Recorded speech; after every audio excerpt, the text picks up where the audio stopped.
Ada dua hal ya. Yang pertama tuduhan bahwa Pansus Haji itu dibentuk karena masalah personal. Padahal Pansus Haji kita tahu anggotanya bukan hanya PKB, terdiri dari partai-partai lain yang bukan PKB.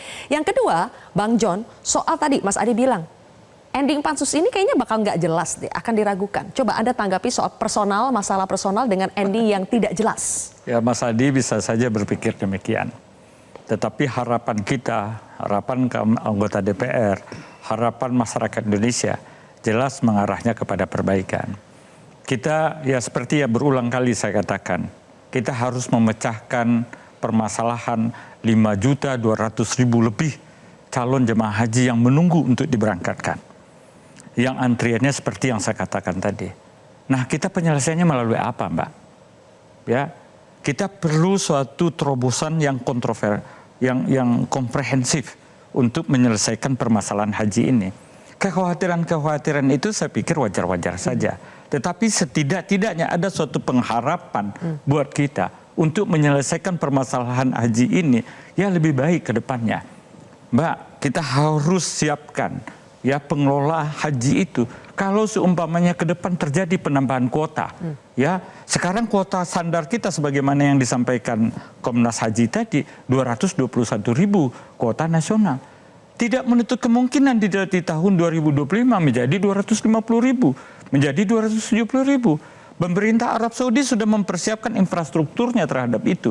Saya nggak ikut-ikutan di politik, Mbak. Benar, saya nggak ikut-ikutan dalam permasalahan personal, menurut Anda bagaimana? Katanya ya, ada motif pribadi di balik Pansus Haji. Saya hanya semata-mata untuk memaparkan masalah perbaikan haji saja. Perbaikan penyelenggaraan ibadah haji. Dari Golkar ada masalah pribadi? Tidak ada. Kenapa? Kita ampun, kita nggak ada. Kita betul-betul, tujuan kita adalah perbaikan penyelenggaraan ibadah haji ke depan. Ya, kembali lagi saya katakan tadi 5.200.000 lebih ya yang akan kita ini kan. Duit mereka sudah 170 triliun di BPKH. Itu yang kita harus selesaikan. Saya ingin tambahkan Bang John ya. Ada pengawasan haji, tapi pengawasan ini bisa dilakukan maksimal setelah pelaksanaan haji selesai. Menurut undang-undang 60 hari setelah selesai. Artinya itu menjelang bulan 10. Tahun lalu kita dapat kuota tambahan 8.000. Komisi 8 menduga ada 22.000 kuota diberikan kepada jamaah mendaftar saat itu langsung berangkat. Yang tidak siskohat itu. Yang bukan berdasarkan siskohat. Di dalam pengawasan ini kita nggak punya waktu. Menterinya tidak memberikan data kita minta, tahu-tahu minggu depan sudah persiapan berangkat haji lagi. Pikiran kita sudah begitu. Sekarang, nih tinggal 60 hari lagi baru dilaporkan oleh Menteri Agama. Minggu depannya sudah pembentukan panja lagi. Ngomong-ngomong soal dilaporkan. Butuh kita forum yang lebih tinggi.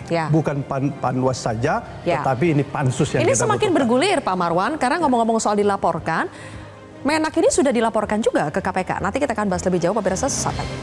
Jelajahi cara baru mendapatkan informasi. Download Metro TV Extend sekarang.